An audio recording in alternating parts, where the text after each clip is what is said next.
Bonjour à tous, merci d'être si nombreux et merci beaucoup à Polyteia et Clément pour l'invitation, d'autant que la présentation qu'il vient de faire de quel était l'objectif des conférences Polyteia, ben, c'est exactement les mêmes objectifs qui nous guidaient quand on a décidé de rédiger ce petit ouvrage. C'était vraiment d'utiliser le savoir qu'on constitue, nous, en tant que chercheurs de sciences politiques, d'économie aussi, il y a des économistes dans le bouquin, sociologues, des juristes, tout un savoir un peu académique, et qu'on essaye vraiment de transmettre de la manière la plus claire, la plus pédagogique, et puis la plus problématisée possible. C'est-à-dire qu'on veut poser des questions qui ne soient pas, vous savez, quand vous lisez des articles de recherche en sciences politiques, parfois, c'est des questions, on se souvient même plus du début de la question quand on en est au point d'interrogation. Et là, nous, c'était vraiment l'objectif inverse, poser des questions simples, poser les questions que se posent les citoyens, et essayer de voir quelles sont les réponses que peuvent apporter le savoir. Il y a quand même cette espèce d'ambition de on constitue un ensemble de connaissances par des méthodes scientifiques et quelle est la réponse que ce savoir scientifique permet de donner à toute une série de questions relatives à l'Union européenne. Alors ici, la question, elle est centrale. Peut-on sauver l'Union européenne? C'est une question vraiment large. En réalité, vous allez voir qu'il y a toute une série d'aspects de l'Union européenne. Il y a toute une série de problèmes qu'elle pose, toute une série de solutions possibles pour les résoudre. Et du coup, dans les 45 minutes qui me sont allouées, je vais essayer de vous guider à travers cette grande question très large, en partant quand même du postulat, et je vous le dis d'avance, et je préfère être honnête là-dessus, le diagnostic que l'on tisse, et ce que permet de collecter justement les données scientifiques, c'est un constat accablant pour l'Union européenne. Vraiment, la situation est grave. Les choses vont mal. D'accord. Et c'est pas, comment dirais-je, c'est pas parce que les populistes disent que ça va mal que ça va mal. Les populistes disent que ça va mal, parfois ils ont tort, parfois ils ont raison. En tout cas, il faut être clair sur le diagnostic, donc je vais passer pas mal de temps sur le diagnostic. Et puis, je vais quand même essayer de dire pourquoi au final, nous faisons, parce que la réponse, là je vous donne, je fais un petit spoiler de la conférence, mais en fait la réponse qu'on donne, elle est oui, effectivement, il est encore possible de sauver l'Union européenne. C'est vraiment pas facile, mais en tout cas, le pari que l'on fait, c'est que le démantèlement de cet espace supranational poserait beaucoup plus de problèmes qu'il n'en résout. D'accord. C'est vraiment l'argument central que je vais essayer de développer ici, le démantèlement de l'Union européenne, la déconstruction, on peut l'appeler comme on le veut, l'involution de l'Union européenne, poserait plus de problèmes qu'elle n'en résout. Alors, juste pour un petit jeu de démarrage sur l'ampleur du diagnostic, il y a de fortes chances que le 26 mai 2019 au soir, 3 records soient battus. D'accord. Le premier record, c'est 57,39%, qui est le taux d'abstention, jusqu'ici record, lors de l'élection européenne au niveau de l'Union européenne, d'accord, au niveau des 28 États membres. D'accord. C'était le taux d'abstention lors de la dernière, 2014. D'accord. Il y a de fortes chances en fait qu'on batte ce record d'abstention. Premier signe un peu que les choses vont mal. Deuxième record qu'on a de fortes chances de battre, 13,3%. C'est le score cumulé. Alors le calcul est un peu complexe parce qu'il n'y a pas des listes uniques.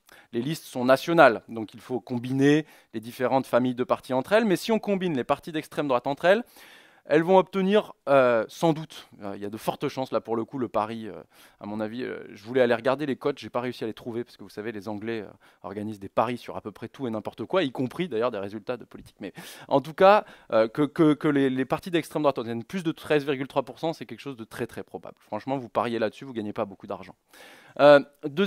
Troisième record battu, 12,2%, ça c'est le score record historique. C'était en 94, des listes d'extrême gauche, de gauche radicale, on peut l'appeler comme on veut, en gros à la gauche des sociodémocrates. Ceux qui vont siéger dans le groupe de la gauche unitaire européenne, la GUE, et 12,2%. Pareil, il y a de fortes chances, notamment grâce à la dynamique de certains partis en Espagne, en Grèce, en France, au Portugal aussi, de fortes chances que ce score, mais également d'ailleurs dans des pays comme les Pays-Bas, de fortes chances que ce score de la gauche radicale dépasse son plus haut niveau historique. Donc vous voyez bien là 3 éléments qui attestent d'une forme de très forte contestation de la part des citoyens de l'Union européenne. À la fois en n'y allant pas, le vote avec les pieds, encore plus de la moitié des citoyens européens ne vont pas voter, et puis en choisissant des formations qui sont très critiques, Alors encore une fois, là, ce sera clair tout au long de la séance, mais je ne dis pas du tout que l'extrême droite et l'extrême gauche portent la même critique à l'égard de l'Union européenne. C'est complètement aberrant de dire ça. Mais en tout cas, on sera d'accord pour dire qu'ils sont très critiques, que certains d'entre eux proposent de sortir de l'Union européenne. Ça a été le cas longtemps de la France insoumise de Jean-Luc Mélenchon, même si les choses sont plus compliquées maintenant.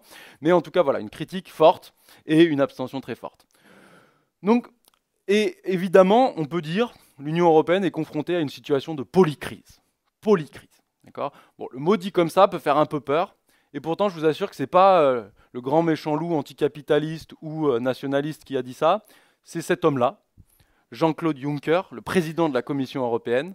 D'accord ? Tout ce qu'il y a de plus européiste, centriste, modéré, conservateur, ce que vous voulez, l'Europe, le périmètre de gouvernement de l'Europe tel qu'il a toujours existé. Il a été Premier ministre du Luxembourg pendant 4 mandats, etc. Vraiment central. Et pourtant, qui dit, et qui le redit d'ailleurs, que l'Europe est confrontée à une situation de polycrise. Et c'est en ça que je veux insister aujourd'hui, la crise et les crises auxquelles est confrontée l'Union européenne sont graves.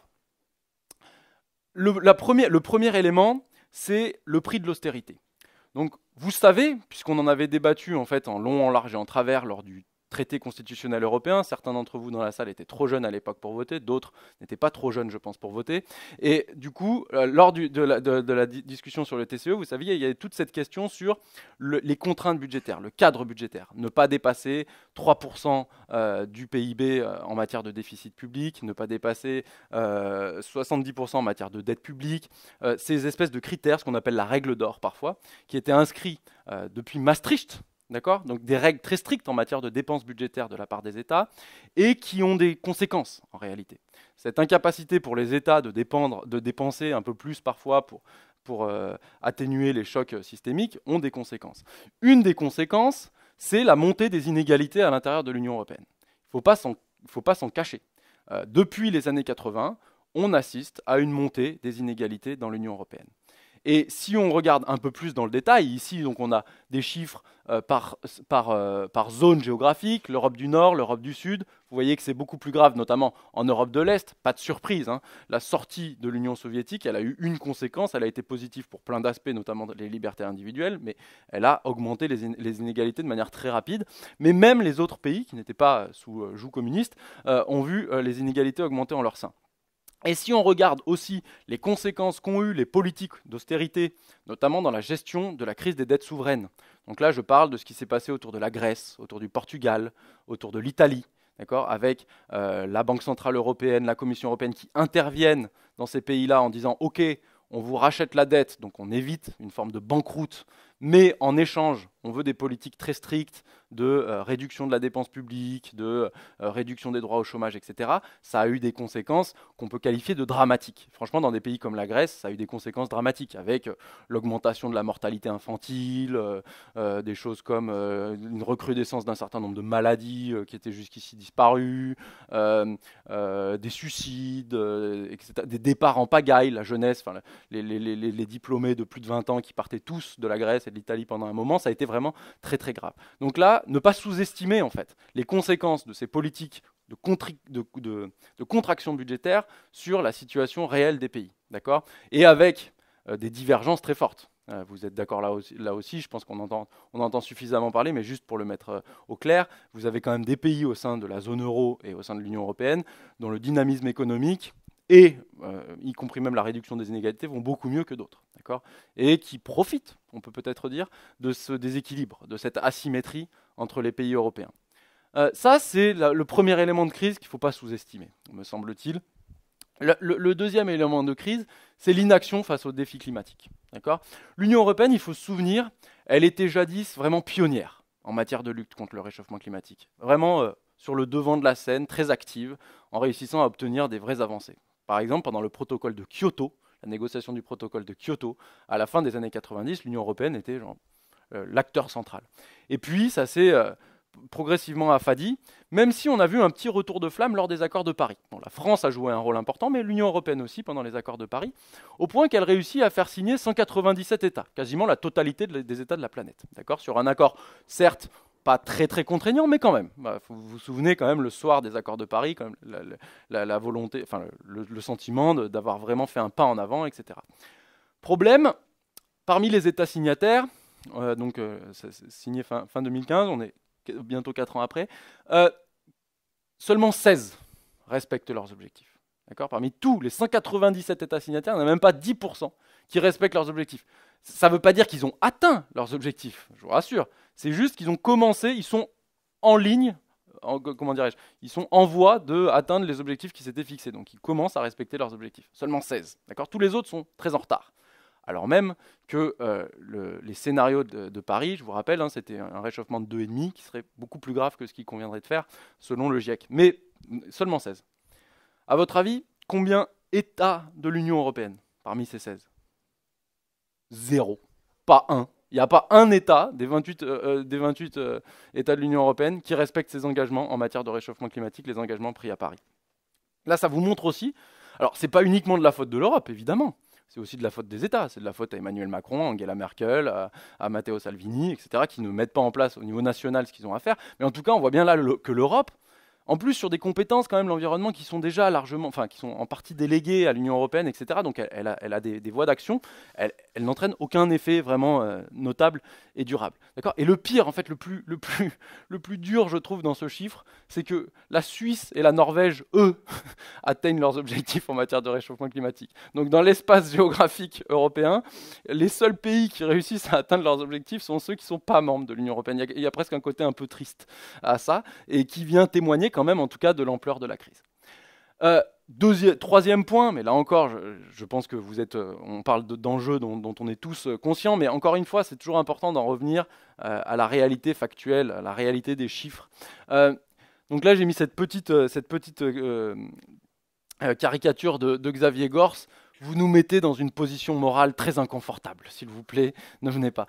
Pour moi, elle me fait beaucoup rire parce que c'est exactement cette situation-là. C'est-à-dire que on est dans une situation où les États européens ne parviennent pas à s'organiser, ne parviennent pas à accueillir, à partager le fardeau, entre guillemets, que constituent des migrants, des réfugiés, et en même temps des opinions publiques qui finalement, d'un côté, ne supportent pas cette situation. On se souvient tous de la mobilisation lors de la mort du petit Ayaan. Je ne sais pas si vous vous souvenez, il y a quand même à des moments comme ça dans l'histoire de ces 5 dernières années, des moments où la société se mobilise fortement, ou en tout cas indique un espèce de sentiment de malaise moral, et en même temps des chefs d'État et gouvernement bien poussés en ça par les forces d'extrême droite, qui quand même jouent très fort et cadrent ces enjeux de manière très négative, qui sont incapables de se mettre d'accord.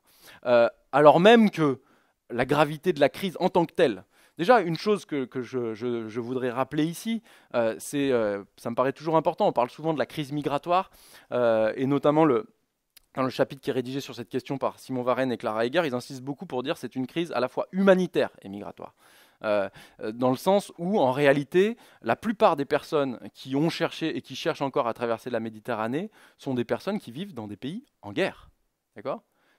Mais vraiment, une grande majorité, 72% des gens qui cherchent à traverser la Méditerranée sont issus de pays en guerre. Donc de ce point de vue-là, et la question qui se pose, c'est pourquoi ne sommes-nous pas capables d'accueillir des personnes qui fuient des pays en guerre, alors que c'est vraiment la base des droits de l'homme. Enfin, c'est écrit dans à peu près tous les textes qui couvrent la question des droits de l'homme sur le fait de pouvoir accueillir des gens qui fuient leur pays parce qu'il est en guerre. Et aussi, deuxième chose, vous voyez bien à quel point la vague, ce qui pouvait être en fait une vague relativement massive. Franchement, si vous alliez en Italie au milieu de 2015, il y avait quand même quelque chose d'impressionnant sur le nombre de personnes migrantes qui étaient arrivées sur le territoire italien de manière illégale et qui posaient des tas de problèmes. C'est encore le cas d'ailleurs ici, puisque justement on n'est pas en capacité de les accueillir dignement, mais en tout cas, vous voyez bien qu'il y a beaucoup moins de personnes qui cherchent à traverser la Méditerranée, et pourtant ce chiffre qui est vraiment impressionnant, alors même que vous voyez bien à quel point le nombre de personnes tentant de franchir les frontières de l'Union européenne a diminué, encore 2260 morts en 2018 en Méditerranée. Ce qui est, vous pouvez vous faire dans la tête, essayer de voir qu'est-ce que ça représente, 2260 personnes mises côte à côte. Vous voyez bien que là, il y a un enjeu qui est à la fois humanitaire, à la fois politique, sur lequel l'Union européenne est vraiment incapable. Elle ne parvient pas à imposer, je ne sais pas, une forme de quota. Vous verrez, on va discuter des solutions par la suite. Il y en a beaucoup, en fait, des solutions possibles, en réalité. Mais elle implique de mettre les acteurs d'accord entre eux, et notamment les États, et c'est ce qu'elle ne parvient pas à faire. Donc là, on est plutôt sur ce que fait l'Europe en termes de politique publique. En gros, qu'est-ce qu'elle produit, comment elle gère les migrants, comment elle gère l'économie, comment elle gère les politiques climatiques, et donc les politiques économiques.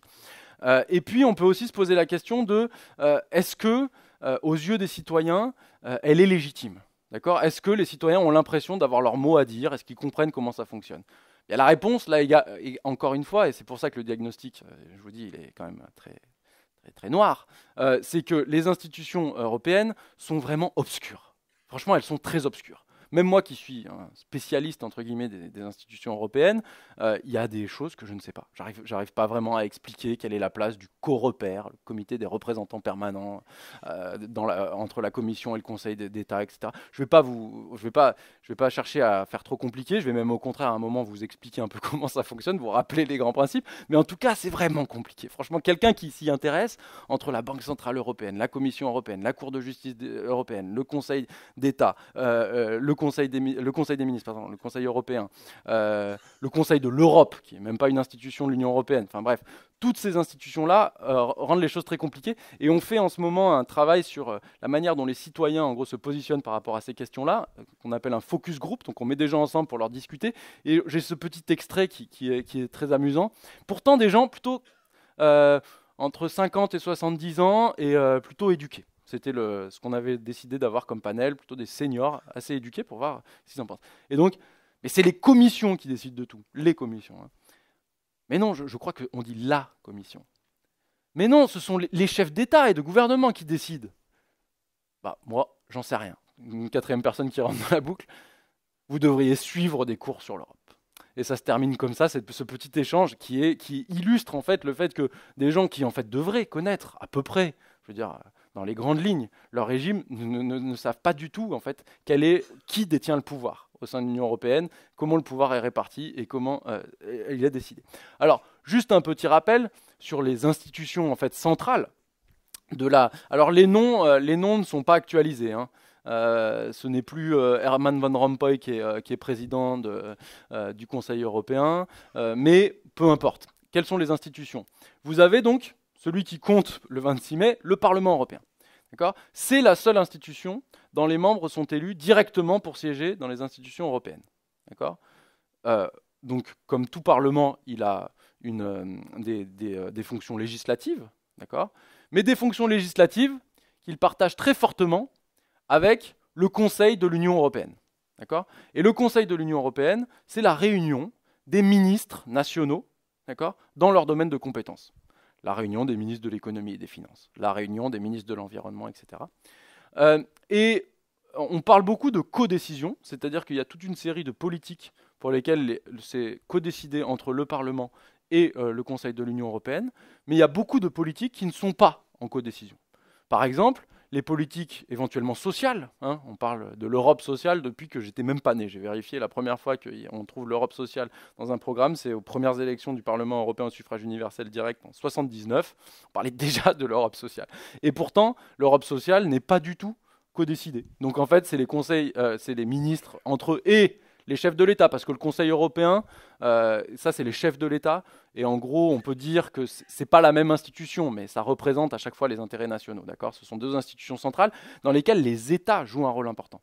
Alors on pourra dire, oui, quand même, au Conseil au Conseil européen et au Conseil des ministres, il y a quand même une dimension démocratique. Après tout, c'est vrai que c'est des gouvernements nationaux, d'accord ? Donc ils sont élus de manière démocratique. C'est donc nous, le ministre de l'économie qui va, c'est Bruno Le Maire. Le chef de l'État, c'est Emmanuel Macron.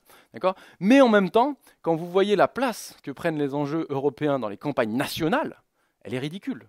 Parce que ce que je veux dire, c'est qu'on discute très peu de quelles vont être les politiques européennes mises en place lors d'une élection présidentielle. C'est pas du tout de ça dont on discute. Donc en fait, les gens élisent des représentants qui vont aller siéger dans les institutions européennes et avoir une importance déterminante sans qu'on sache vraiment ce qu'ils proposent, ce qu'ils promettent. c'est un enjeu démocratique important. La Commission, d'une certaine manière, et on a tendance parfois à dire que c'est le gouvernement, mais c'est loin d'être le gouvernement. Pourquoi est-ce que ce n'est pas le gouvernement? Parce que, d'une part, ces représentants sont nommés uniquement par les États. Ils sont validés par le Parlement, mais ils ne sont pas comme dans un régime parlementaire, comme c'est le cas dans tous les pays européens et même en France, en fait, où le gouvernement est la représentation fidèle de la majorité parlementaire. C'est beaucoup plus compliqué pour la Commission, et elle a un pouvoir d'initiative. C'est elle qui propose les textes législatifs, et c'est le Parlement et donc le Conseil des ministres qui décide. Deux autres institutions pour finir, j'arrête là. Si vous avez des questions, on pourra évidemment y revenir à la suite. La Banque Centrale Européenne, qui est indépendante du pouvoir politique. Donc vous avez un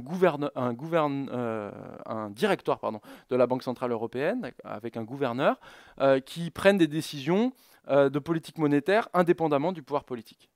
Ça peut poser des problèmes, on pourra y revenir, je ne vais pas rentrer dans le détail de ça, cette indépendance-là, mais elle était absolument indispensable pour notamment les Allemands, qui étaient très attachés à l'indépendance politique d'une banque centrale, pour de bonnes raisons. Ils étaient échaudés, chat échaudé craint l'eau froide. L'hyperinflation en fait qu'a connue la République de Weimar, parce que la banque centrale de l'époque éditait beaucoup de marques et du coup a créé une hyperinflation, c'était ce qu'ils voulaient absolument éviter. Et ils ont dès 1945 créé une banque centrale complètement indépendante du pouvoir politique, dont la principale et seule mission était de lutter contre l'inflation. Et ça, je peux vous assurer, la Banque Centrale Européenne le fait très bien. Les taux d'inflation se portent depuis l'euro, vraiment, ils sont très bas. Et puis, dernière instance, elle est importante aussi, c'est la Cour de justice de l'Union européenne. Vous avez un tribunal, un élément de justice, qui vient vérifier l'application des textes européens et éventuellement sanctionner les manquements des États dans cette application. J'espère que nous avons maintenant un peu le topo. Alors, ce qui est important de garder en mémoire de cette présentation des institutions, c'est cette question de la démocratie et du pouvoir politique. Donc vous avez en réalité deux institutions qui représentent les citoyens, le Parlement européen, représentation directe des citoyens, puisque vous allez les élire le 26 mai, les députés européens, et le Conseil de l'Union, le Conseil européen, représentation indirecte. Donc on pourrait dire finalement, c'est un peu comme un État fédéral. Vous avez une chambre parlementaire élue au suffrage direct, une chambre parlementaire élue au suffrage universel indirect, comme par exemple le Bundesrat. Le Bundesrat en Allemagne, il représente les Länder, et puis vous avez le Bundestag, qui sont des députés élus directement. En réalité, c'est beaucoup plus compliqué que ça, parce qu'en fait, et c'est un des enjeux, des problèmes principaux de l'Union européenne, le Conseil de l'Union européenne et le Conseil européen ont beaucoup de pouvoir. Sans eux, c'est très difficile de faire passer une législation, y compris le Parlement européen. Le Parlement européen ne peut pas tordre le bras, entre guillemets, du Conseil de l'Union européenne. Loin de là. Donc ça veut dire que l'institution, alors que c'est censé être ce qu'on appelle une chambre basse, notre Assemblée nationale, le Bundestag, la Chambre des communes en Angleterre, c'est celle dans laquelle est censé résider le pouvoir législatif. Pour le coup, elle en est très largement départie au profit de ce qu'on pourrait qualifier une chambre haute, mais qui en réalité est un mix entre gouvernement et parlement. Donc là, vous avez un vrai problème démocratique important. La forme politique que constitue l'Union européenne est très loin d'être ce que sont des États, de ce point de vue-là, et ce que sont des démocraties représentatives classiques. Ça, c'est important de le garder en mémoire, et c'est justement vers ça, toutes les propositions que nous allons faire, on rentrera peut-être un peu plus dans le détail par la suite, elles vont vers rendre l'Union européenne beaucoup plus proche de ce que pourrait être un État, une démocratie représentative classique. Représentative avec des éléments aussi autres, parce qu'on voit bien que représentatif, ça ne suffit pas. Mais je ne rentre pas dans le détail. Mais un élément important, et même pour ce qui concerne le Parlement européen, et ça c'est un problème démocratique très important, j'ai écrit ici « pile, je gagne », « face, tu perds », parce que ce qu'il est important de garder en mémoire, c'est que depuis 1979, et même avant en réalité, depuis la CECA en 1951, l'Union européenne, enfin la communauté européenne, est gouvernée par une coalition toujours la même. Les membres de la Commission sont issus de trois grandes familles de partis, les sociodémocrates, les chrétiens-démocrates, donc le PPE, et les libéraux, la LDE. Trois grandes familles de partis qui sont représentés au niveau du Conseil des ministres. C'est normal, parce qu'en fait, c'est eux qui gagnent les élections nationales. D'ailleurs, on va voir ce que ça va donner avec l'Italie. L'Italie, pour la première fois, vous avez un gouvernement qui est formé de partis extérieurs à ce bloc-là. Mais dans les pays européens, jusqu'ici, ne gagnent que à l'intérieur des États que des partis membres de ça, et aux élections européennes, ils sont largement dominants. D'accord ? Ils font beaucoup plus que, vous voyez, c'est quand on fait la somme des noirs, des gris et des blancs, qui sont le parti... ah oui, ça va pas jusqu'en dessous, mais c'est pas grave. Donc c'est le Parti populaire européen, le Parti social-démocrate et la LDE. Ils ont toujours beaucoup plus de 50% des voix. Et ils gouvernent toujours dans cette majorité à 3. D'accord ? Cette espèce de grande coalition. Alors, parfois, on vous dira, il y a des accords qui se font avec les Verts, avec même l'Agoué, parfois, et des fois, des accords avec l'Agoué contre le PPE, contre les conservateurs et chrétiens démocrates. Ça arrive, mais en réalité, le principal endroit où se passe le périmètre de la coalition, c'est ces 3 forces politiques. Et ce, depuis plus de 50 ans. Et ça, c'est un problème démocratique très important, j'y reviendrai par la suite, mais c'est qu'en réalité, en fait, il n'y a jamais vraiment eu d'alternance. D'accord ? Il n'y a jamais vraiment eu d'alternance. Et là, vous allez voter le 26 mai, et en fait, vous ne pourrez pas vraiment sanctionner le gouvernement sortant, et vous ne pourrez pas vraiment vous dire, tiens, j'ai envie que ce soit quelqu'un d'autre, et ça peut être quelqu'un d'autre. Ce sera quelqu'un d'autre au sens de la personne physique, d'accord ? Mais elle sera issue de ces mêmes 3 familles politiques. Donc ça pose une question en termes d'alternance. Je reviendrai un peu pourquoi ça peut être intéressant, parce que c'est consensuel, au moins ça a le mérite de ne pas être polarisé avec je gagne tout et puis je fais tout l'inverse de ce que tu viens de faire et ensuite ça change, ce qui peut être un peu la critique qu'on fait à l'égard du modèle français, mais en même temps c'est presque caricatural de consensus, d'accord ? Et en tout cas pour les citoyens, franchement, là vous allez voter, mais ça ne change pas, ça ne changera pas la composition de la Commission européenne, et le Parlement ça peut changer un peu, donc je ne dis pas que ça a aucun effet, mais ça a beaucoup moins d'effet que ce qu'auraient des élections législatives traditionnelles. Et là oui, la photo juste c'est... sans doute vos 2 prochains, un des 2 prochains présidents de la Commission européenne, Manfred Weber ici, du Parti populaire européen, Hans Timmermans du Parti social-démocrate européen, un néerlandais et un allemand. Je peux vous assurer que sur les politiques publiques, ils ne sont pas très éloignés. D'accord ? Ils sont d'accord sur l'essentiel. Okay ? Vous avez vraiment là ce qu'on peut appeler un peu le cercle de la raison. On va faire des politiques de flexibilité, mais aussi de sécurisation, mais on va quand même, il faut être très strict sur la dépense budgétaire et tout. Ils ne sont pas très éloignés politiquement, d'accord ? Loin de là. Voilà donc pour ce problème un peu d'absence d'alternance. Et puis du coup, ça a des conséquences sur ce que pensent les citoyens. Évidemment, ça a des conséquences sur ce que pensent les citoyens, et vous voyez là apparaître une forme de déclin quand même du soutien à l'égard de l'Union européenne par les citoyens français, même si, et ça il faut le noter, ce soutien remonte depuis le Brexit. Le Brexit, de ce point de vue-là, fait beaucoup de bien à l'Europe parce qu'il a pointé les difficultés que cause une volonté de sortie, voire même l'impossibilité en fait de sortir, là, c'est ce qu'il apparaît, et le fait que ça pose énormément de problèmes et que ça en résout presque aucun. D'accord ? Donc du coup, les gens se disent, bon, après tout, c'était pas si mal. Mais quand même, on voit sur le temps long une forme de déclin du soutien et qui s'exprime, je vous parlais tout à l'heure de l'abstention, là vous le voyez apparaître de manière de plus en plus claire, qui s'exprime très fortement, un déclin quasi systématique de la participation lors des élections européennes. Déclin qui n'est pas propre aux élections européennes.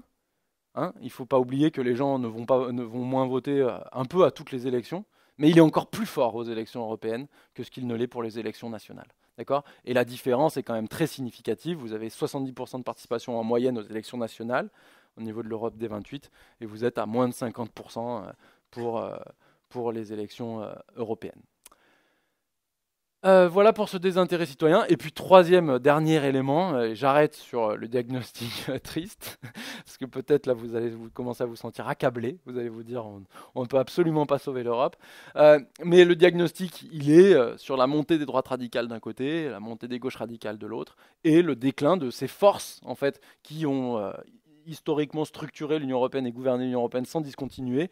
Les chrétiens démocrates, les sociaux-démocrates, les libéraux pour le coup sont relativement stables, ils n'ont jamais été très forts, ils vont même sans doute monter puisque vraisemblablement Emmanuel Macron va aller siéger, enfin Emmanuel Macron, la liste Renaissance et ses députés qui vont être nombreux quand même, c'est le parti du gouvernement, ils vont envoyer au moins, je sais pas, 25-30 députés au Parlement européen, ils vont aller siéger du côté des libéraux, mais vous voyez donc la montée en fait importante, significative de la droite radicale, de la gauche radicale et aussi des écologistes. Et ça, on a tendance souvent à les écologistes à les écarter un peu d'un revers de la manche, alors qu'en réalité, ils gagnent progressivement des positions de pouvoir. Et là, vous allez voir aux européennes, ça dépend un peu du score que vont faire les Français, mais par exemple les Allemands, on annonce un très bon score des Allemands, des Belges, des Luxembourgeois, etc., qui sont sur une position bizarre, hein, l'inverse de celle de la droite radicale, c'est-à-dire qu'ils sont quand même critiques à l'égard de l'Union européenne, et ils ne sont pas systématiquement dans la grande majorité, la grande coalition que je vous décrivais tout à l'heure, ils sont souvent critiques, vous entendez leur position sur le CETA, par exemple, les traités transatlantiques qui sont très critiques, mais ils veulent plus d'Europe.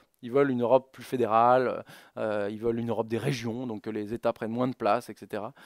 Donc on peut les penser un peu critiques. D'ailleurs, on les a classés dans les partis critiques à l'égard de l'Union européenne, mais critiques en bien, on pourrait dire, ou je sais pas, pour vraiment un saut supranational encore plus important, mais qui prennent aussi de l'ampleur. Donc on le constate aussi dans d'autres pays, hein, le fait que les grands partis de gouvernement déclinent, enfin je veux dire que les partis sociaux-démocrates soient en difficulté. Je ne pense pas que je vous apprends une grande nouvelle. C'est vrai partout, c'est vrai en Allemagne, c'est vrai au Portugal, là, en Israël par exemple. En Israël, le parti, alors c'est pas l'Europe, mais ils sont à 6%. C'était jadis un parti qui gouvernait tout le temps, le parti travailliste israélien. Donc en fait, les partis sociaux-démocrates sont en difficulté de partout, mais ça a des conséquences. Et ça a des conséquences plutôt au bénéfice quand même des partis qu'on peut qualifier d'eurosceptiques, ou en tout cas très critiques à l'égard de la construction européenne. Sur ce diagnostic très triste, qu'est-ce qu'on peut faire? D'accord? Le problème, il est double. Il est qu'il y a une faible légitimité par ce que produit l'Union européenne. D'accord? Les politiques publiques qu'elle fait ne semblent pas vraiment satisfaire aux besoins. Elles ne sont pas vraiment à la hauteur de la crise. D'accord? On peut dire que le gouvernement par le peuple, en fait, pour le peuple, pardon, je me suis trompé là. Le gouvernement pour le peuple n'est pas tout à fait à la hauteur, et elle a aussi une faible légitimité de la manière dont elle produit. Est-ce que les décisions sont claires? Est-ce que les citoyens ont l'impression d'avoir une influence? Est-ce qu'ils ont une influence concrète? Pas beaucoup non plus. Donc le gouvernement par le peuple n'est pas non plus tout à fait. Alors est-ce qu'il faut sauver l'Europe? Alors la réponse que l'on donne, je vous l'avais déjà dit, mais elle est oui. Dans ce petit ouvrage, on a pas mal discuté autour de ça. Et pourquoi est-ce qu'on dit qu'il faut sauver l'Europe? Et là, j'aimerais passer du temps pour justifier, même plus que les solutions, c'est pourquoi est-ce que ce serait vraiment une erreur, nous semble-t-il, et rappeler en fait les éléments qui permettent de dire que ce serait une erreur de ne pas sauver l'Europe, ou en tout cas de croire que c'est impossible et d'arrêter la bataille. Donc en fait, c'est vrai que d'une certaine manière, j'ai l'impression de passer beaucoup de temps à être un peu un Don Quichotte, d'accord? Mais ils le sont tous. Quand vous regardez par exemple tous les candidats un peu en ce moment, ils ont tous envie de sauver l'Europe, d'accord? Ils sont tous dans cette position. Certes, c'est difficile, et en même temps, franchement, ne pas faire ça serait nettement pire. Donc je vais expliquer pourquoi. Alors ce bouquin, juste pour le préciser, il a été écrit par 26 chercheuses et chercheurs, et vraiment éviter deux écueils. Le premier écueil, c'est le business as usual, de faire exactement comme avant. Et c'est de dire non, mais les choses vont bien, refuser de voir les problèmes. Ça, c'est un écueil dramatique parce qu'en fait, il ne fait que insuffler, donner de la dynamique à la contestation. En fait, ne pas accepter de voir la réalité en face, c'est un écueil très, très, très important. Le deuxième, c'est celui du démantèlement, évidemment, qui poserait encore une fois plus de problèmes qu'il en résout. Pourquoi? Alors, la première raison, c'est que cette polycrise touche les États qui composent l'Union européenne tout autant que l'Union européenne en tant que telle. Enfin, honnêtement, est-ce que vous avez l'impression en France aujourd'hui que la démocratie fonctionne bien? Que les citoyens ont l'impression d'être entendus? Que les politiques viennent résoudre les problèmes auxquels la France est confrontée, y compris les politiques qui dépendent uniquement du pouvoir national, hein, d'ailleurs. Ok? Vous voyez bien, là j'ai mis une image des Gilets jaunes, mais vous voyez bien à quel point la crise de la démocratie représentative, la crise de légitimité des gouvernements, la crise de légitimité des responsables politiques, d'accord, la critique à l'égard des lobbies. Enfin, souvenez-vous de ce que nous dit Nicolas Hulot quand il sort du gouvernement sur la place des lobbies dans le gouvernement français. Là, de ce point de vue-là, franchement, l'Europe n'a aucune leçon à recevoir de la France sur l'influence des lobbies dans la prise de décision. Mais zéro. Elle est beaucoup plus avancée en matière de gestion des lobbies. Il y a un registre. Les lobbies sont obligés de s'inscrire dans ce registre avant d'aller contacter un parlementaire européen. Ce n'est pas du tout le cas en France. Ça commence. Il commence à y avoir des petites avancées législatives en la matière. Mais les lobbies ont une importance beaucoup plus forte dans le processus décisionnel français que dans le processus décisionnel européen. Pareil pour les politiques. Enfin, je veux dire, on dit ouais, il faut l'Europe sociale, il faut l'Europe sociale. Bah, ok, mais on pourrait déjà, si vous voulez faire l'Europe sociale, on pourrait faire en sorte que la France reste à peu près sociale. Enfin, je dis ça comme ça. Après, ça, chacun ses préférences, d'accord. Mais vous voyez, en fait, que là, notamment, j'étais à un débat avant-hier dans lequel est intervenu un brillantissime candidat de la liste Renaissance, Sandro Gozzi, l'ancien secrétaire d'État de Matteo Renzi, et c'était assez intéressant parce qu'il défendait l'Europe sociale, mais quand on regarde ce qu'a fait Matteo Renzi arrivé au pouvoir en Italie, mais c'est des politiques de diminution de l'aide sociale, de ce qu'on appelle activation du marché du travail, en fait, mettre des petites piques dans les fesses des chômeurs pour qu'ils ne soient pas chômeurs très longtemps. Enfin, je veux dire, donc, après, bon, on peut vouloir faire l'Europe sociale, mais quand on gouverne, déjà, ce serait pas mal de... donc voilà, ce point-là, et en fait, toutes les critiques qu'on fait à l'égard de l'Union européenne, encore une fois, essayez d'en faire la liste dans votre tête, et vous verrez que on peut faire à peu près les mêmes, en pire sans doute parfois, sur les États. Donc ça, c'est la première chose. C'est en fait, si on décide de tout ramener vers le niveau national, franchement, ce serait un pari très très fort pour dire que les politiques menées seraient très différentes. En fait, non. Et en fait, non, pourquoi? Parce que je vous ai expliqué tout à l'heure. Une des institutions centrales au niveau de l'Union européenne, c'est donc ce Conseil européen, ce Conseil des ministres. Mais donc, une grande partie des politiques européennes sont décidées par les États. D'accord? Ce sont des gouvernements nationaux qui décident. Enfin, je veux dire, la règle des 3%, par exemple, le cadre de Maastricht, mais il a été décidé par les États dès avant Maastricht, des l'acte unique, d'une certaine manière, validé systématiquement, d'accord? Notamment par référendum, quand même. En fait, et puis, il a été confirmé lors du traité de Lisbonne, etc. Les États souhaitent ces règles contraignantes-là.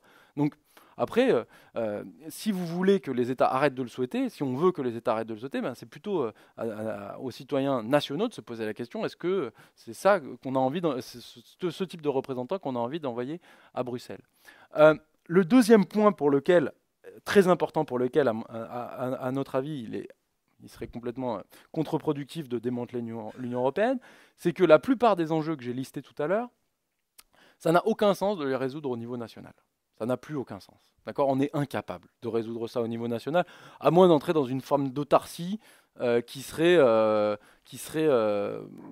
en fait, je ne suis pas du tout sûr que les citoyens seraient prêts à en payer les conséquences. Parce que par exemple, si vous voulez pouvoir taxer fortement toutes les GAFA, donc Google, Amazon, Facebook, Microsoft, etc., quelle est l'implication de ça? Ça voudrait dire qu'ils ne viendraient plus vraiment. D'accord? La qualité du service qu'on recevrait des GAFA, elle serait nettement moindre. D'accord? Parce qu'on est dans un espace transnational. Et que c'est des entreprises transnationales. On bénéficie du fait qu'il y ait des entreprises américaines qui nous offrent des services. Vous pouvez les aimer, pas les aimer. J'ai quand même l'impression que les Français n'ont pas spécialement envie de perdre toutes ces entreprises-là et tous les services qu'elles leur proposent demain. Okay? Je ne dis pas que c'est impossible, mais en tout cas, ce n'est pas vraiment le souhait. Et vous voyez bien ici le parcours, en fait. Le parcours à l'intérieur même de l'Europe, hein, d'ailleurs. Le parcours des flux financiers d'une entreprise comme Google. D'accord? Qui commence en Irlande, qui passe par la Grande-Bretagne, passe par les Pays-Bas, d'accord? Irlande et Grande-Bretagne, et on le voit ici, sont ceux dans lesquels les taux d'imposition effectifs sur les entreprises sont les plus bas, et ils sont encore plus bas pour une entreprise comme Google, en tout cas en Irlande, d'accord? Donc vous voyez bien ici, il y a quoi comme besoin? Un besoin d'harmonisation fiscale. Enfin, je veux dire, si on ne fait pas ça, le problème vient de cette absence d'harmonisation fiscale, de cette concurrence en termes de fiscalité au sein même de l'espace européen, et du fait que l'économie, qu'on le veuille ou non, et sans doute que l'Union européenne a participé à cet abaissement des frontières, mais aujourd'hui, on est dans un monde qui n'est plus celui d'il y a 20 ans, ou il y a 30 ans. Les frontières, de fait, se sont ouvertes. Les entreprises ont développé des produits qui voyagent et qui sont immatériels, donc qui n'ont pas de frontières à passer, enfin pas de frontières matérielles. On peut pas dire à une adresse IP, top, vous payez tel truc, enfin, ou une information venant d'un serveur américain, de le bloquer. C'est complètement contraire à l'idée même d'Internet. Donc, mais ça, c'est vrai aussi pour les individus. Enfin, je veux dire, aujourd'hui, vous voyez bien, on avait regardé ça, mais le nombre de personnes qui parlent deux langues est passé de 5% dans les années 80 à 27% aujourd'hui. Et ça indique quoi? Ça indique en fait un monde dans lequel le voyage, le fait de pouvoir circuler dans l'espace européen est devenu beaucoup plus naturel que ce qu'il l'était avant. Et de ce point de vue-là, c'est pas tant de dire non, vous n'avez plus le droit de voyager, c'est dommage, vous aviez appris cette langue, on avait fait beaucoup d'efforts avec Erasmus, etc. Mais en fait maintenant vous ne pouvez plus vous en servir. En tout cas, si vous voulez vous en servir, n'oubliez pas d'aller faire votre demande pour pouvoir aller en Allemagne avec votre formulaire E212 qu'il faudra faire signer par vos parents, etc. D'accord? Tout ça, on voit bien que c'est une solution qui quand même paraît vraiment délicate. Et puis, enfin, là pour le coup, si on pense réchauffement climatique, si on pense problème de défense, enfin, tous les enjeux là pour le coup on voit bien que l'espace européen est à peu près l'échelon auquel c'est encore possible. Moi, personnellement, je serais même favorable à une république mondiale, mais bon, en matière de Don Quichotte, je pense qu'on va quand même se calmer là. Déjà, l'Europe, c'est pas mal. Mais ce que je veux dire par là, c'est que l'Europe est déjà l'échelon suffisamment où on peut encore faire des choses. Voilà. Autre point très important, c'est que parmi toutes les tentatives, et il y en a eu, hein, de créer un espace supranational, donc cette capacité à gérer à un niveau supérieur aux États ensemble, à faire un peu de politique collective, à prendre des décisions qui vont dans le bien commun à un niveau supranational, l'Europe est de très loin ce qui s'approche le plus d'une démocratie. D'accord ? Et ce qui est le plus efficace, et qui gère le mieux les problèmes collectifs. D'accord ? C'est un espace supranational, c'est très compliqué à gérer. Vous le comprenez parce que les nations, les États ont une importance très forte avec le côté défendre leurs intérêts, etc. Donc ça prend vraiment du temps. C'est un processus qui est très long. Il a commencé en 51, étape par étape, basé sur des compromis, de consensus, de rechercher le plus petit dénominateur commun pour arriver à un objet politique qui, quand on le compare avec le Mercosur, l'ASEAN, d'autres zones géographiques un peu intégrées, est énormément plus performant et démocratique en fait. Donc d'une certaine manière, on se dit mais est-ce qu'on va déconstruire, casser un objet politique, certes vraiment imparfait, je veux dire, il ne me semble pas avoir été particulièrement gentil avec le diagnostic que je fais sur l'Union européenne, très imparfait, mais qui en même temps a pris tellement de temps à construire, et c'est tellement à cet échelon-là, dans cet espace supranational que les problèmes peuvent être réglés, que ce serait un risque fou en fait de déconstruire un objet politique qui pourtant est particulièrement avancé.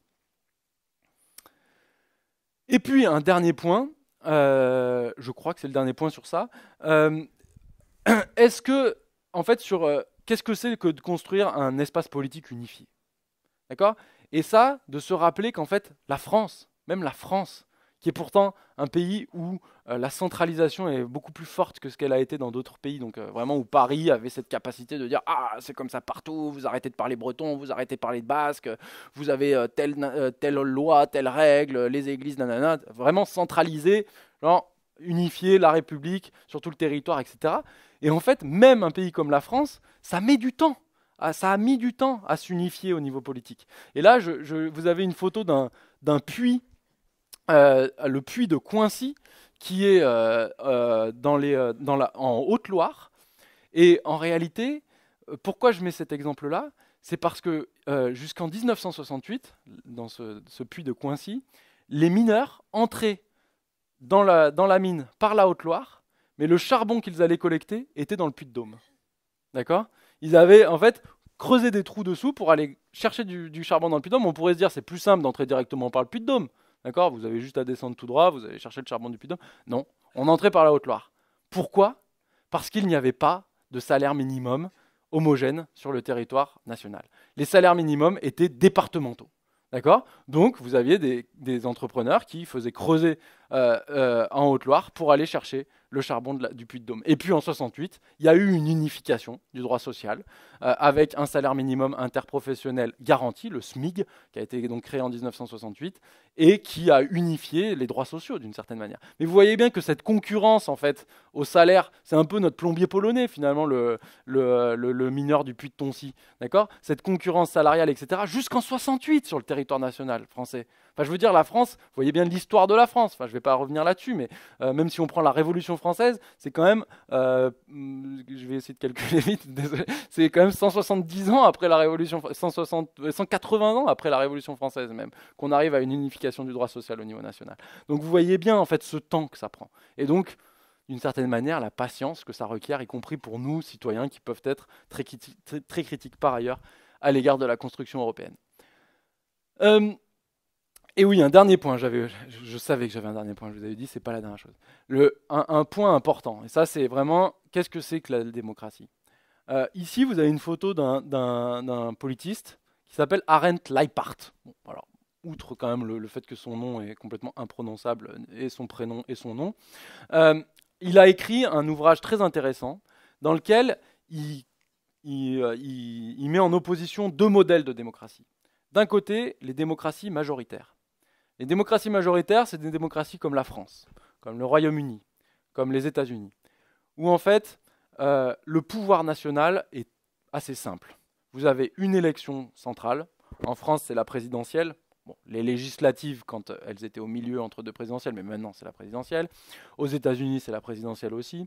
En Angleterre, c'est les élections générales pour élire les députés. Et en fait, qui attribuent très clairement le pouvoir. D'accord ? Quand vous êtes Premier ministre britannique, vous avez beaucoup de pouvoir. D'accord ? Vous n'avez pas beaucoup de contre-pouvoir. La Chambre des Lords, on peut la dépasser largement. Vous contrôlez très clairement votre chambre parlementaire. Par exemple, la Banque d'Angleterre, elle est très dépendante du pouvoir politique, donc vous avez même la capacité à changer la Banque d'Angleterre. Vraiment, cette démocratie majoritaire, c'est-à-dire vous constituez une majorité, et puis aussi avec un mode de scrutin, vous avez vu, ces 3 exemples sont des modes de scrutin qu'on dit majoritaires, c'est-à-dire uninominal, vous élisez une personne, donc vous élisez 577 fois un député. Et il y en a parmi 286 macronistes qu'on ne connaissait même pas avant. Enfin, vous voyez, personne ne connaissait son député quasiment. Mais du coup, le mode de scrutin entraîne cette espèce de simplification. Alors ça a un avantage très fort, c'est qu'on sait qui gouverne. D'accord ? Aujourd'hui en France, vous savez qui est le patron. Hein. Je pense que personne n'en doute. D'accord ? Beaucoup plus que au niveau de l'Union européenne. D'accord ? Mais ça a un inconvénient qui est d'avoir peu de contre-pouvoir et donc d'avoir des décisions qui ne suscitent pas l'adhésion d'une majorité de la population. Et ça, il faut juste se rappeler, Emmanuel Macron, son score de premier tour, 24% des exprimés, vous voyez bien que le socle en fait, des personnes qui ont fait le choix d'Emmanuel Macron, le choix clair, c'est vraiment lui que je choisis parmi tous les autres, il est vraiment faible. Et ça entraîne de fortes difficultés à mettre en œuvre ce pourquoi on a été élu, même si on a tous les pouvoirs pour le mettre en œuvre. D'accord ? Donc ça, c'est là où il faut faire attention. Une démocratie majoritaire, elle a cet avantage de la clarté, mais elle a vraiment cet inconvénient de une très forte polarisation et une faible légitimité, ou en tout cas une forte contestation assez rapidement. D'accord ? L'autre modèle, nous dit Leipart, c'est les démocraties qu'on qualifie de consensuelles. Qu'est-ce que c'est que des démocraties consensuelles ? C'est des démocraties dans lesquelles il y a beaucoup justement d'institutions qui ont pas mal de pouvoir. Pourquoi ? Parce que ça va être un régime fédéral. D'accord ? Les régimes fédéraux sont en général sont consensuels, donc où les États ont plus de les États fédérés ont beaucoup de pouvoir. D'accord ? Donc l'État national ne peut pas tout faire. Par exemple, Angela Merkel, elle peut quasiment rien changer aux politiques d'éducation. D'accord ? Les politiques d'éducation, ça ressortent des compétences des Länder. D'accord ? Pourquoi aussi ? Parce que vous avez un mode de scrutin proportionnel. Donc vous avez une représentation parlementaire très diverse, avec beaucoup de partis qui doivent se mettre d'accord, créer des coalitions pour décider qui va être le Premier ministre et gouverner ensemble. Donc on passe pendant, comme là la dernière fois, entre le SPD et la CDU, on passe 4 mois à discuter de quel va être le programme de gouvernement, ou le cas de la Belgique aussi.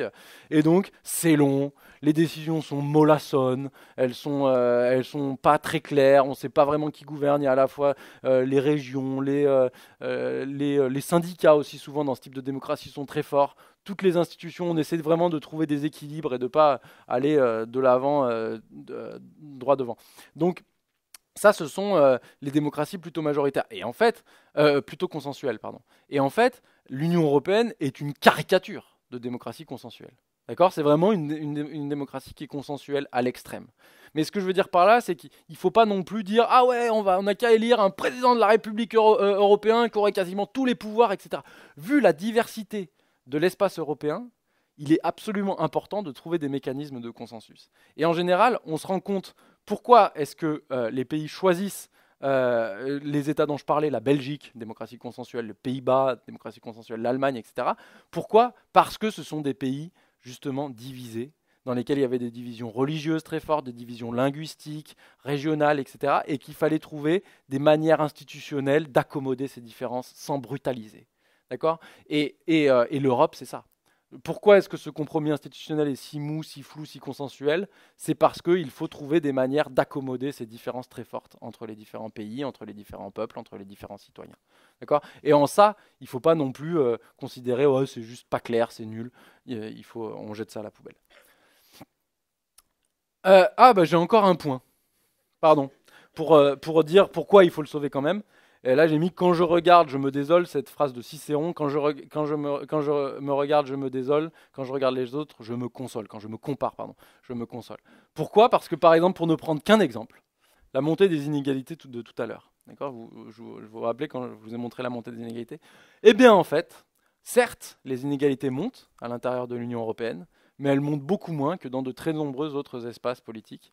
espaces régionaux, notamment Canada, États-Unis, où les inégalités montent encore plus vite, l'Inde évidemment, la Chine, etc. D'accord? Donc de ce point de vue-là, en fait, l'Europe, quand on regarde dans une perspective plus générale de quelle est la trajectoire des grands espaces régionaux, en réalité, l'Europe n'est pas si pire. Okay, et par exemple, il n'y a que 16, encore une fois, il n'y a que 16 États c'est pas qui ont respecté les accords climatiques, par exemple, pour reprendre cet exemple. C'est pas comme si c'était génial partout ailleurs et que l'Europe était vraiment le gros problème. L'Europe est en partie un problème, mais en fait, quand on compare, c'est pas si pire que ce qu'on veut bien le dire. Et ça, c'est aussi important, en fait, de garder une image un peu plus générale en tête pour savoir se positionner de manière, voilà, sur des faits, encore une fois, sur des éléments factuels. Alors, comment sauver l'Europe ? Et là, je vais aller peut-être un peu... En fait, je vais aller un peu plus rapidement. D'une part, parce que comme ça vous donnera une super bonne raison d'aller acheter le livre. Parce que là, c'est vraiment écrit en détail. Vous aurez toutes les propositions, etc., les unes après les autres. Et aussi parce que ce que j'aimerais... Parce qu'il n'y a pas de solution unique. Ce serait complètement aberrant. On est chercheur, on n'a aucun pouvoir. Donc, nous, on réfléchit à des possibilités, des espèces d'axes qu'il faudrait suivre, des trajectoires, mais on formule aussi des propositions précises, on pourra vraiment entrer dans le détail si vous le souhaitez par la suite, mais l'important pour nous, c'est quels sont les grands axes qu'il faut tenter de suivre. Et pour nous, il y a 3 grands axes. Le premier grand axe, c'est un axe institutionnel. Alors c'est un axe qui est compliqué. Hein. Franchement, réformer les traités européens, c'est pas de la tarte. Il faut une unanimité de tous les États. C'est vraiment, c'est pas facile, c'est pas impossible non plus. Et puis, même sans changer les traités, en fait, on fait beaucoup de choses. Par exemple, l'existence de l'Eurogroupe, donc ce qui coordonne, tant bien que faire se peut, pas très bien d'ailleurs, les politiques au sein de la zone euro, elle a une existence extra-institutionnelle et pourtant beaucoup de pouvoir. Donc en fait, on peut faire des choses un peu en dehors, on crée des choses un peu ad hoc qui fonctionnent finalement pas si mal. Donc la solution n'est pas que dans la réforme totale des traités. Mais si on devait réfléchir à quelle trajectoire prendre, la première, c'est repenser l'équilibre institutionnel de l'Union européenne. Ça nous paraît absolument central.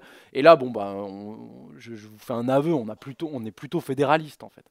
On dit, à partir du moment où l'Europe a tant de pouvoir de toute façon, et qui est voulu par les États, autant faire en sorte que ce soit le plus démocratique, le plus lisible, le plus clair possible, et donc faire en sorte que le Parlement notamment ait plus de pouvoir.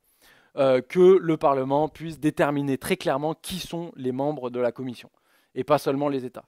Donc ça veut dire par exemple que ne pourrait siéger au Parlement, à la Commission, enfin ne serait membre gouvernement entre guillemets de l'Union européenne que ceux qui sont dans le périmètre de la majorité très claire, en essayant d'avoir des majorités un peu plus restreintes, mais j'y viendrai par la suite. Donc repenser l'équilibre institutionnel de sorte de rendre l'Union européenne plus proche d'un État, une démocratie représentative classique, que ce qu'elle ne l'est actuellement. Deuxième point qui nous paraît important, c'est justement cette idée de faire ad hoc, accepter l'intégration différenciée. Alors l'intégration différenciée, ça peut être un mot un peu qui peut vous faire peur. Ça veut juste dire que quand des États ont envie de faire quelque chose, d'aller de l'avant de manière coordonnée et d'intégrer certaines politiques, il faut l'accepter. D'accord ? Et se donner les possibilités de dire on peut opt-in, on peut opt-out de certaines politiques, donc accepter d'en être, ne pas accepter d'en être. C'est le cas. Je veux dire, l'espace Schengen, par exemple, le Royaume-Uni n'était pas dans l'espace Schengen. La zone euro, pareil, c'est de l'intégration différenciée. Et c'est pas si dysfonctionnel que ça. Ce qui est important selon nous, c'est que ce soit quand même le Parlement européen qui continue d'avoir la main principale là-dessus. Donc en ça, on n'est pas tout à fait d'accord avec la proposition de Thomas Piketty, je ne sais pas si vous avez entendu parler, de faire un Parlement de la zone euro, qui nous paraît problématique parce qu'en gros, ça crée une nouvelle institution, encore un peu plus de complexité, et qu'en fait, on pourrait très bien avoir une forme de Parlement européen qui se réunit en périmètre variable selon les politiques qui sont, enfin en périmètre selon les politiques qui sont discutées. Troisième point, c'est soutenir la participation aux élections européennes. Et ça, il y a toute une série de propositions qu'on formule là-dessus. Ça peut passer par des listes uniques. C'était la proposition de Macron de Macron, je crois. C'est intéressant, avoir une liste unique transnationale, ou en gros avec vraiment une tête de liste européenne qui clarifie les choses aux yeux des électeurs. On peut penser aussi à joindre systématiquement les élections européennes avec d'autres élections. Ça, c'est des choses qui sont toujours très efficaces. Alors, ça impliquerait en fait une forme d'européanisation de certaines élections nationales, puisqu'il faudrait se caler sur le rythme des européennes, mais en fait, ce serait vraiment intéressant. Et en général, quand vous votez 2 fois, vous votez plus. D'accord ? Et d'ailleurs, à un moment, il parlait de faire le grand... très bien. Il parlait de faire le grand... je ne sais pas si vous vous souvenez, de faire les grands référendums au même moment que les européennes. Vous vous souvenez de ça ? Alors, évidemment, les gens ne seraient pas allés voter pour les élections européennes. Enfin, c'est pas pour les élections européennes qu'ils y seraient allés, mais ça aurait eu au moins l'intérêt, me semble-t-il, de faire venir plein de gens aux urnes et donc d'avoir quand même un Parlement européen un peu plus légitime. Ça, c'est une idée aussi. On peut penser à des formes de vote obligatoires, parce qu'il y a quand même un certain nombre de pays dans l'Europe qui le font. Bref, vous verrez, il y a un certain nombre de propositions, mais en tout cas, il nous paraît important d'envoyer un signal assez clair et de faire des réformes, notamment sur cette concordance des élections ou sur les listes transnationales qui visent à soutenir la participation. Un quatrième point, c'est accepter une part de démocratie directe. Il y a déjà des mécanismes à l'intérieur des traités qui permettent de recueillir des pétitions grâce auxquelles le Parlement pourrait se positionner. Nous, il nous paraît intéressant d'aller un peu plus loin. Une première chose, ce serait d'avoir la solution éventuelle d'un référendum européen pour les traités. Ça nous paraîtrait très intéressant. Et c'est une idée qui est, encore une fois, là, on fait des propositions, on n'est pas les premiers à les faire. Et je pense qu'on pourra les refaire dans 4-5 ans, on se reverra pour les prochaines élections européennes. Mais ce sont des idées qui nous paraissent aller dans le bon sens, d'accord, ce référendum européen. Et puis, deuxième point, troisième point, et là en fait ça relève plus de comment on fait au niveau des États, c'est débattre des politiques européennes dans les arènes nationales. Ça, c'est central. Et notamment, un des pays vraiment intéressants de ce point de vue-là, c'est le Danemark. Parce qu'au Danemark, il y avait une forte hostilité à l'égard de l'Union européenne pendant un temps. Et ils ont changé la manière de décider. Ils ont décidé que les gouvernements, donc les ministres, devaient venir présenter la position qu'ils allaient tenir lors des négociations européennes devant le Parlement national, systématiquement. Et faire un retour ensuite pour dire, bah écoutez les gars, j'ai perdu sur ça, j'ai gagné sur ça, parce que c'est ça, évidemment, ils perdent, hein. Enfin, et parfois ils gagnent.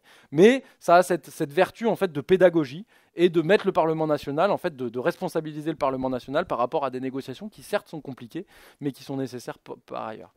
Sur les politiques, un premier point, je pense que c'est qu'on peut aller encore un peu plus loin sur la transparence des relations avec les groupes d'intérêt. Vous avez quand même eu quelques cas qui sont absolument déplorables. Je ne sais pas si vous avez entendu parler notamment du rapport de l'Agence européenne de sécurité sanitaire sur le glyphosate, dans lesquels Monsanto a rédigé une partie des conclusions, ça c'est clair. Deuxièmement, améliorer la gouvernance économique de la zone euro. Alors ça, encore une fois, des propositions là-dessus, il y en a beaucoup, on peut rentrer dans le détail, mais l'idée c'est de dire, vous avez une asymétrie très très forte avec une zone monétaire unique, mais qui était très loin d'être optimale en fait, parce qu'il y a de telles disparités en termes budgétaires, donc il faut des mécanismes de coordination budgétaire. Ça peut passer pour beaucoup de choses, mais une des choses à faire, c'est accroître la mise en commun des moyens financiers et matériels. Ça veut dire quoi? Ça veut dire que l'Europe doit se doter d'un budget. Un budget qui soit autre que juste le petit peanut qu'il est actuellement, genre 1% du PIB européen. Il faudrait que ce soit plus fort et il faudrait que ça fasse des politiques qui intéressent les citoyens et qui montrent que l'Europe est efficace. Notamment, là pour le coup, pareil, pas très inédit, mais moi ça me paraît finalement assez simple, autour du réchauffement climatique, un fonds par exemple d'investissement massif pour les économies d'énergie par exemple, ça pourrait être typiquement une chose où on aurait un peu d'intégration différenciée, parce que tout le monde va sans doute pas vouloir le faire. On décide de collecter via la taxe sur les transactions financières un montant suffisant pour investir massivement. Ça, c'est des choses, on n'est pas très loin, hein, ça commence à discuter de ça. Après, il y a beaucoup de réticences, mais me paraît important. La politique extérieure de l'Union européenne, je ne vais pas rentrer dans le détail parce que ça nous mène assez loin, mais c'est important, encore une fois. La coordination de l'accueil des migrants, on a quelques idées, vous verrez, j'ai des copains assez radicaux là, qui ont écrit dans le bouquin, donc c'est marrant. Mais par exemple, ils disent il faudrait quand même faire payer la responsabilité de ceux qui... J'entre dans le détail, mais c'est tellement lié à des déstabilisations à cause des politiques étrangères des pays européens qu'en gros... Vous savez, les Irakiens, le Royaume-Uni, vous étiez content d'intervenir en Irak, prenez une petite part de responsabilité, que en gros l'accueil soit dépendant de la manière dont vous allez complètement dérégler un certain nombre d'États du Moyen-Orient. C'est assez radical, c'est drôle, il y a plusieurs propositions en ce sens.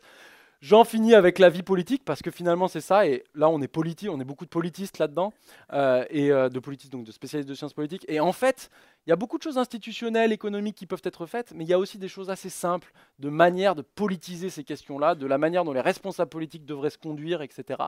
La première chose, c'est donc accepter que les élections européennes désignent effectivement les détenteurs du pouvoir européen, et ça veut dire que le Parlement européen doit dire non. Cette fois, la Commission européenne, vous ne pouvez pas nous imposer un certain nombre d'individus, et on décide d'avoir une majorité un peu plus restreinte, un peu plus musclée, qui permette l'alternance, justement. Puisque, et ça c'est une citation de Lipset, Seymour Martin Lipset, un grand politiste qui définit la démocratie, une définition minimale. Donc vraiment, ce qui est la base d'une démocratie, c'est permettre l'alternance. Et pour l'instant, elle ne permet pas l'alternance. Et un dernier point, accepter la nature plurielle de l'intégration européenne, et là c'est vraiment refuser que le débat soit entre les européistes d'un côté, les populistes de l'autre. Si vous avez ce type de logique de discours, ça veut dire qu'en fait vous niez les problèmes que j'ai listés au début, que en fait vous refusez vraiment de les voir, et que vous refusez aussi d'accepter que des solutions pour améliorer la situation de l'européenne, il y en a des tonnes. Il y en a beaucoup, on peut faire beaucoup de choses différentes, il faut choisir. Il y a plusieurs solutions possibles, elles sont contradictoires les unes avec les autres. Cette intégration, elle est plurielle. La manière de sauver l'Europe, il y en a beaucoup, il y en a plusieurs, et il faut l'accepter en tant que telle. Voilà, je vous remercie pour votre attention.